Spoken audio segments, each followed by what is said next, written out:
you use my words? It's the witness's time. Do not censor the witness. I'm not censoring the witness. I'm not censoring the witness. He's still talking. It's my time, and I've given it to the witness. Do not censor him. I'm not censoring him. If like Cleveland Clinic Reclaiming my scientists, time. Please ask the witness to stop talking. you asked me a question. Allow me to answer my question. You are slandering me incorrectly. You're saying this is an attempt to censor a censorship hearing. It was appalling to my father, to my uncle, to FDR, to Harry Truman, to Thomas Jefferson, as the chairman referred to. It is the basis for democracy. It sets us apart from all of the previous forms of government. We need to be able to talk, and the First Amendment was not written for easy speech. It was written for the speech that nobody likes you for. Wow. Fireworks as Democrats fail to silence President Biden's top primary challenger, Robert F. Kennedy Jr. yesterday. Fox News contributor Joey Jones is having breakfast with friends in Dayton, Ohio this morning, and he joins us now. Hey, Joey, good morning. Great to see you. So what are your thoughts on how this hearing went down yesterday?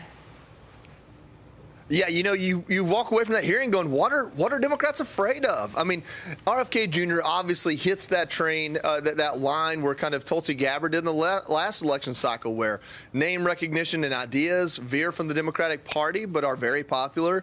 And it seemed to me like they were really afraid for him to have too much to say and maybe look too good in front of their voters. But, you know, I love that last line. He says, free speech is not about what you agree with, it's about what you don't agree with, and a protected opportunity to say the things that people get mad at you about.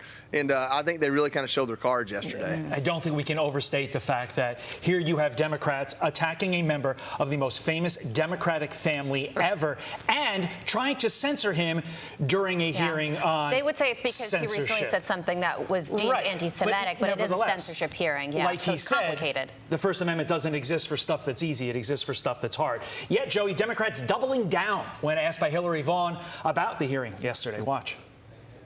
Do you think trying to censor him today proved his point that he is being... To censor him, we were trying to make sure that he didn't cause more harm with his outrageous testimony. No, I think it's Democrats trying to shine light on hypocrisy. I don't think you want to bring bigots before the Congress, but apparently that's par for the course with this majority.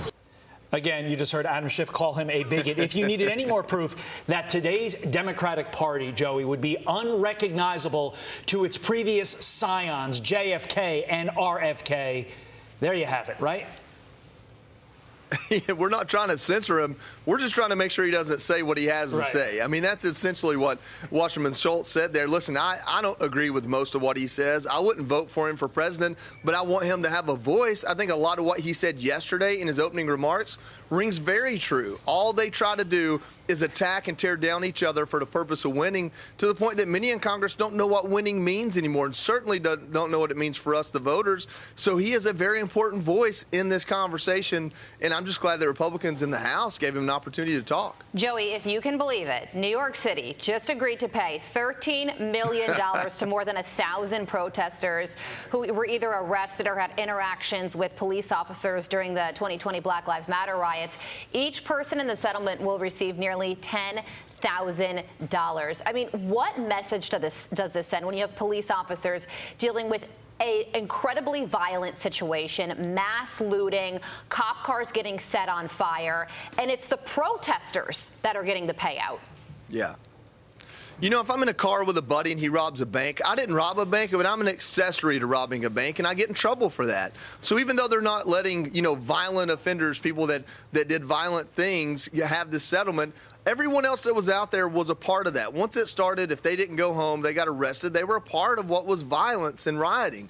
I don't understand. I guess maybe I need to look at a different career, because if I get $10,000 a pop, I may have a few things I want to protest. I don't know. Doing just fine, well, it just reminds me of. I'd advise Joey to stick with what he's doing, which is having breakfast with friends at George's Family Restaurant in Dayton, Ohio, coming up in about 21 minutes. Joey, have a great breakfast with friends. We will see you soon.